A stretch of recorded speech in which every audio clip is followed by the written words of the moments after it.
కుమారి, నీ తండ్రి ఇంటిని ఎప్పుడు కూడా మరువకుము. ఈరోజు దేవుని పిల్లల పరిస్థితి ఎలా ఉందంటే, తమ తండ్రి ఇంటిని మర్చిపోయినారు. తమ తండ్రి ఇల్లు ఎలా ఉన్నదో, ఏ దుస్థితిలో ఉన్నదో, ఏ కష్టాల్లో ఉన్నదో, ఏ బాధల్లో ఉన్నదో, ఎలా తన తండ్రి ఇల్లు ఖాళీ అవుచున్నదో, సంఘస్థులు వెళ్ళిపోచున్నా, సంఘములో ఆత్మీయ కార్యక్రమాలు జరగకపోవచ్చున్నా, లేదా జరుగుతూ అవి వేరే పరిస్థితుల్లో జరుగుతున్నా ఈరోజు దేవుని పిల్లలు వాటిని పట్టించుకోరు. దేవుని పిల్లల దృష్టికి తమ తండ్రి ఇల్లు కనపడదు. కనిపించేది ఏమిటి అంటే తమ సొంత ఇల్లులు మాత్రమే.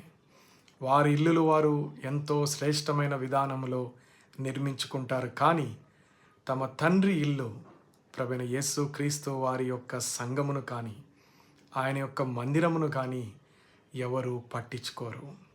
అందుకనే ప్రియ సహోదరుడా, సహోదరి, మనం ఎన్ని సంపాదించినా, ఎంత కూర్చుకున్నా మనకు సంతోషము, ఆనందము పొందలేకపోవచ్చున్నాం.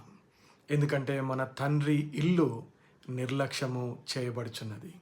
కాబట్టి ఈరోజు నుంచి, ఈ క్షణము నుంచి నీ తండ్రి ఇల్లు ఎలా ఉన్నదో చూడుము. అక్కడున్న పరిస్థితులను గమనించుము, కష్టపడుము. నీ యొక్క కష్టము చేత, ప్రేమ చేత, నీ ఆదరణ చేత నీ తండ్రి ఇంటిని బలపరుచుకోము. అక్కడి నుంచే నీకు ఆశీర్వాదము, అక్కడి నుంచే మేలు, అక్కడి నుంచే నీ కుటుంబానికి రక్షణ. నీ తండ్రి ఇల్లును ప్రేమించి దేవుని చేత ఆశీర్వదించబడుము.